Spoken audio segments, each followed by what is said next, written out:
नमस्कार मित्रांनो. तर आज आपण पाहणार आहे किर्चॉफ्स लॉ. येथून नेटवर्कची खरी सुरुवात होते की नेटवर्क अनालिसिस हा जो टॉपिक आहे किंवा डीसी नेटवर्क्स हा जो टॉपिक आहे त्याची सुरुवात या किर्चॉफ्स लॉ पासून होते की इथून क्वेश्चन्स विचारणं चालू होतात मोस्टली. ठीक आहे, तर आज आपण किर्चॉफ्स लॉ पाहणार आहे. तर किर्चॉफ्समध्ये किर्चॉफ्सचे दोन लॉ आहेत. केसीएल म्हणजे किर्चॉफ्स करंट लॉ आणि केव्हीएल किर्चॉफ्स व्होल्टेज लॉ. हे दोन किर्चॉफचे लॉ आहेत. ठीक आहे, तर किर्चॉफ्स करंट लॉ आता हा आपण पाहणार आहे की किर्चॉफ्स करंट लॉ नक्की काय आहे. की हा लॉ आपल्याला काय सांगतो आपण एकदम आसान भाषेमध्ये समजून घेऊ की हा एक नोड आहे. या नोडमध्ये जो इनकमिंग करंट असणार आहे, या नोडला जो इनकमिंग करंट येतोय तेवढाच करंट आउटगोईंगचा करंट असला पाहिजे. हा केसीएलचा लॉ आहे. ठीक आहे, म्हणजे आता टेक्निकली टर्म्समध्ये कसं, in any network the algebraic sum of current meeting at a point or node is always zero.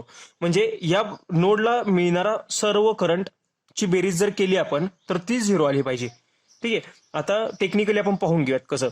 आता मी काय केलं, हा जो नोड आहे या नोडला जो मी इनकमिंग करंट येतोय त्याला मी पॉझिटिव्ह कन्सिडर केलंय आणि या नोड पासून जो करंट बाहेर चाललाय त्याला मी निगेटिव्ह कन्सिडर केलंय. आपण कसंही कन्सिडर करू शकतो, वाईस वर्सा. आन्सर सेम येणार आहे आपलं. ठीक आहे, आता मी इनकमिंग करंट धरलाय I1, मग मी इथं I1 लिहिलं, पॉझिटिव्ह I1. आता I2 बघूयात. I2 आपला बाहेर चाललाय आउटवर्ड डायरेक्शनला, त्यामुळे मी निगेटिव्ह धरलं की अवे फ्रॉम द नोड चाललाय ना तो, त्यामुळे निगेटिव्ह. त्यानंतर थर्डला काय गेलं, I3 टुवर्ड्स द नोड आहे त्यामुळे मी positive I3, positive I4, minus I5. ह्यांची जर समेशन केली तर इज इक्वल टू झिरो येते. याचाच अर्थ काय झाला की आता मी हा I1 ॲज इट इज ठेवला, हा I3, हा I4 आणि या निगेटिव्ह टर्म्स या इकडे या पलीकडच्या साईडला नेल्यामुळे ते पॉझिटिव्ह झाल्या. ठीक आहे, याचाच अर्थ काय झाला, I1 plus I3 plus I4 म्हणजे जे इनकमिंगची जर बेरीज केली is equal to sum of outgoing म्हणजे I2 प्लस I5. हा आहे केसीएलचा लॉ. ठीक आहे, तर केसीएलचा लॉ काय सांगतो की एखाद्या नोडला जो इनकमिंग करंट येतोय तेवढाच तो आउटगोईंग करंट सुद्धा असला पाहिजे. ठीक आहे, तर हा केसीएल्स लॉ आपण कुठे कुठे यूज करतो, तर हा यूज केला जातो लिनियर, नॉन लिनियर, ऍक्टिव्ह आणि पॅसिव्ह सर्किट्समध्ये. आपण मागच्याच लेक्चरमध्ये पाहिले की लिनियर नेटवर्क काय असतं, नॉन लिनियर काय असतं, ऍक्टिव्ह आणि पॅसिव्ह सर्किट्स काय असतं. जर या कॉन्सेप्ट क्लिअर करायचे असेल तर मागचं एकदा लेक्चर पहा, तुम्हाला या सर्व कॉन्सेप्ट क्लिअर होऊन जातील. पण हे डिस्ट्रीब्युटेड सर्किटमध्ये यूज नाही केलं जात. हे इम्पॉर्टंट आहे. आपल्याला हे विचारलं जातं की केसीएल कुठे कुठे यूज केला जातो आणि ऑप्शन्समध्ये दिलेलं असतं linear, non linear, active, passive, distributed etcetera. मग यामध्ये लक्षात ठेवा की फक्त डिस्ट्रीब्युटेड मध्ये यूज नाही करत आपण, बाकी सर्व ठिकाणी आपण केसीएल यूज करतो. आणि केसीएलचा यूज काय आहे की ज्यावेळी आता हे थेरोटिकल झालं, पण ज्यावेळी आपण न्यूमेरिकल सॉल्व्ह करणार नेटवर्कचे तर त्यामध्ये नोडल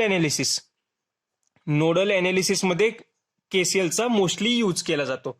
ठीक आहे, तर हे इम्पॉर्टंट आहे. हे झालं केसीएल. हे क्लिअर झालं असेल तुम्हाला. तर मित्रांनो, आता आपण केव्हीएल म्हणजे किर्चॉफ्स व्होल्टेज लॉ जो आहे तो पाहणार आहे. किर्चॉफ्स व्होल्टेज लॉ पहिल्यांदा आपण आसान भाषामध्ये समजून घेऊ की नक्की आहे काय.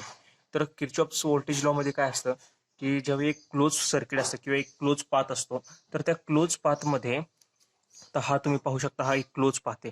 ठीक आहे, तर या क्लोज पाथमध्ये जे व्होल्टेजेस आहेत त्यांचे जर प्रॉपर पॉलॅरिटीने जर आपण समेशन केली, अल्जेब्रिक सम जर घेतली या क्लोज पाथमध्ये, तर त्या पूर्ण क्लोज पाथमध्ये व्होल्टेजची बेरीज जी सम जर घेतली तर त्यांची व्होल्टेजची बेरीज नेहमी झिरो येते.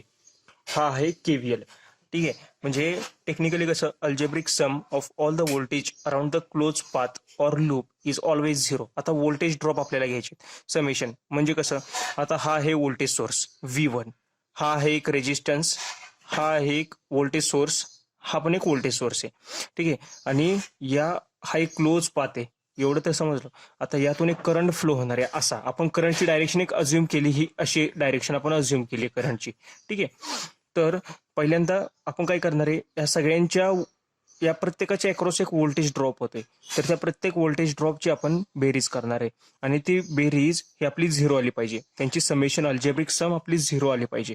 ठीक आहे, तर आता जाताना तुम्हाला म्हणजे एक बेसिक सांगतो, जेव्हा नेटवर्कमध्ये आपण सॉल्व्ह करणार एक्झाम्पल्स त्यावेळी काय करा की करंटची डायरेक्शन ही अशीच अज्युम करा क्लॉकवाईज मध्ये.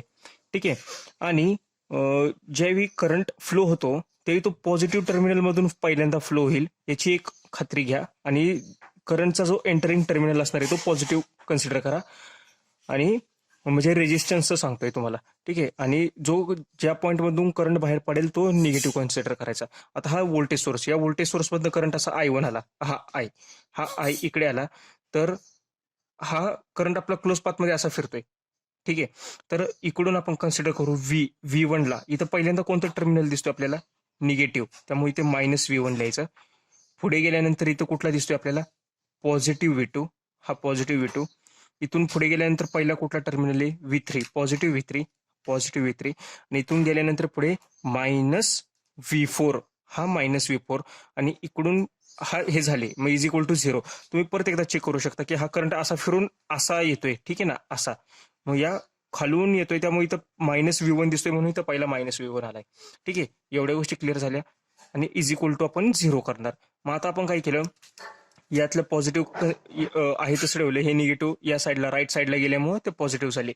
म्हणजेच आपण काय केलं की या क्लोज पाथमधल्या या एक क्लोज सर्किटमध्ये जे जे आपण कंपोनंट्स कनेक्ट केलेले आहेत, म्हणजे ते व्होल्टेज सोर्स आहे, हा एक रेजिस्टन्स आहे, हा व्होल्टेज सोर्स आणि सो मेनी आपण कनेक्ट करू शकतो. तर त्या प्रत्येकाच्या अक्रॉस जर आपण व्होल्टेज फाइंड आउट केलं आणि त्या प्रत्येक व्होल्टेजची जर समेशन आपण घेतली, तर ती समेशन आपली क्लोज पाथमध्ये नेहमी 0 आली पाहिजे, ठीक आहे. हा आपल्याला किर्चॉफ्स व्होल्टेज लॉ, हा आहे. आणि same like Kirchhoff's current law, की किर्चॉफ्स व्होल्टेज लॉ हा सुद्धा लिनियर, नॉन लिनियर, ऍक्टिव्ह आणि पॅसिव्ह सर्किट्समध्ये यूज केला जातो, फक्त डिस्ट्रीब्युटेड सर्किट्समध्ये यूज नाही केला जात, ठीक आहे. तर हा केव्हीएल आहे. तर आता आपण पाहिलं केसीएल आणि केव्हीएल, हे दोन आपण सर्किट्स पाहिले, ह्याचे बेसिक्स आपण समजून घेतले. तर अजून एक यामध्ये इम्पॉर्टंट पॉइंट हा आहे की केसीएल हा जो आहे, तर हा law of conservation of charge वर डिपेंड आहे. हे इम्पॉर्टंट आहे खूप, law of conservation of charge यावर विचारलेले क्वेश्चन्स. आणि केव्हीएल जो आहे तो law of conservation of energy यावर डिपेंड आहे, ठीक आहे. तर हे दोन इम्पॉर्टंट पॉइंट्स आहेत, हे दोन्ही लक्षात ठेवा. लक्षात कसं ठेवायचं सांगतो. केसीएल, सी आणि चार्ज, ठीक आहे, यावरून केसीएल. आणि केव्हीएल हा एनर्जीशी. आणि केसीएलचा आपण यूज कुठे करतो, की जिथे आपण नोडल अनालिसिस वापरणार आहे किंवा नोडल अनालिसिसने आपण जिथे एक्झाम्पल सॉल्व्ह करणार आहे, तिथं आपण केसीएलचा यूज करून घेतो. आणि केव्हीएलचा यूज कुठे करतो, की जिथे आपण लूप अनालिसिस करतो किंवा आपण मेशमध्ये जेव्हा एक्झाम्पल सॉल्व्ह करणार आहे, त्यावेळी आपण केव्हीएलचा यूज करणार आहे. हे जेव्हा आपण न्यूमरिकल्स एक्झाम्पल्स ह्याचे सॉल्व्ह करू, त्यावेळी तुम्हाला या गोष्टी अजून क्लिअर होतील व्यवस्थित, ठीक आहे. थँक्यू.